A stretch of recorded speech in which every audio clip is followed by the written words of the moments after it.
All right, let's just jump right in. I want to ask you something that kind of gets to the heart of who we are when the pressure's on. When you feel like you've been wronged, what's your gut reaction? I mean, your real, honest-to-goodness first instinct.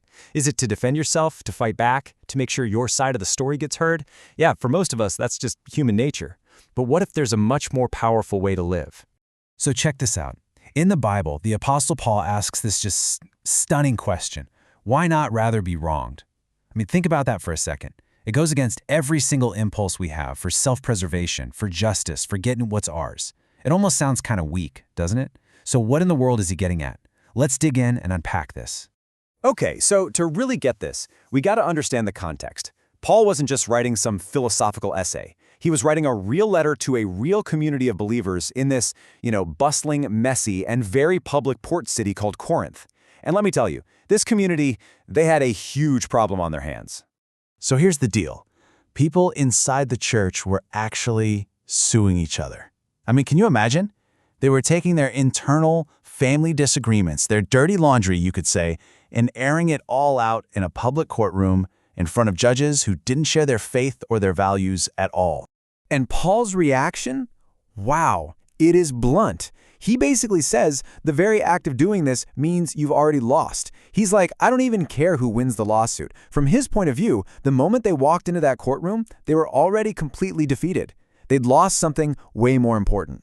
And that brings us to the first big lesson here. So why is this such a defeat? Well, the first reason has everything to do with their public witness, with what a watching world was seeing. And here's the thing. The way a community that claims to be different handles its own internal fights, well, that's one of the loudest messages it sends to the world. I mean, if you're out there talking about grace and forgiveness, but you can't even sort out your own problems without a huge public battle, well, what message does that send about the very thing you claim to believe? So you've really got these two totally different goals in a conflict, right? On one hand, there's the default mode for most of us, seeking to win. You know the drill. Lawsuits, getting people on your side with gossip, building up your case. But then there's this other way, this higher goal, seeking reconciliation. And that looks completely different. It's all about direct conversation, choosing to forgive, and extending grace. And look, this isn't just some nice idea about being the bigger person. It's way deeper than that. The power to actually choose reconciliation over winning, it comes from this core belief that Jesus took on the biggest injustice imaginable for us on the cross. Because he willingly took the ultimate loss, we're suddenly freed from this frantic need to win all these little battles in our own lives. All right, let's move on to the second lesson. And this one goes even deeper. See, this whole radical way of handling conflict, it's not just a new behavior you try to learn. It actually flows out of a totally new identity. Paul lays out this pretty heavy list of behaviors that are just, completely at odds with God's kingdom. He's reminding the Corinthians, hey, remember where you came from. But then, right after this really tough list, he makes this incredible pivot. It's one of the most dramatic moments in the whole letter.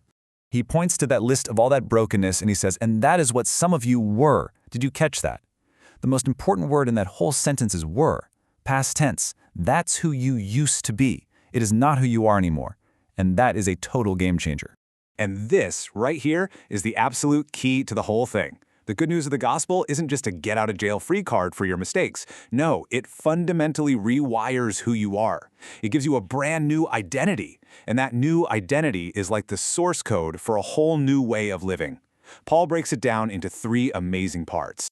First up, you are washed. And that doesn't just mean the slate is wiped clean. It means you've been totally cleansed. Your past doesn't get to define you anymore. It doesn't get the last word. Second, you are sanctified. Now that's just a fancy word that means you've been set apart for a brand new purpose. You're no longer just living for your own ambitions, you're living for God's purpose for your life. And number three, and this is the bedrock of it all, you are justified. It's kind of like a legal term. It means God has declared you righteous in his sight, not because you earned it, not because you deserved it, but as a complete gift, all because of Jesus. Okay, so that's the big why, right? The deep theology behind all this. But what does this actually look like? How does this new identity change how you handle an argument on, a random Tuesday afternoon? How do we make this practical? Well, here are some really practical steps. 1, before you do anything else, before you text your friends, before you post about it, pray for the person who wronged you. It'll start to change your own heart. 2, go talk to them directly, just the two of you. 3. You gotta actively fight that urge to gather your troops and build your case to win in the court of public opinion. And 4. You have to ask yourself this really honest question. Am I trying to fix this, or do I just want to win? See, when you really get it, when you understand that your identity is totally secure, that you're washed, you're sanctified, and you're justified, it changes everything about how you walk into a conflict. You can actually let your guard down. You can afford to be generous. You can even absorb a wrong, because your ultimate value isn't even up for grabs in that fight. So as we start to land the plane here, what's the big takeaway? What's the one thing you really need to remember from all this? It all boils down to this one simple, powerful idea. Because you are washed clean, because you have a new and secure identity in what Jesus did for you, you are now totally free and empowered to live a different kind of life. In the end, that freedom to choose this radical path, to rather be wronged, it's not weakness at all. It's actually the ultimate sign of spiritual strength. It's the freedom you get when you know, deep down in your bones, that because of who you are in Christ, you have absolutely nothing left to prove. So I'll just leave you with this to think about. In the real-life conflicts you're in right now, does the security you have in this new identity actually make it easier for you to let go of your need to win, your need to be right? It's a huge challenge, for sure, but it gets right to the very heart of what it means to live this new kind of life.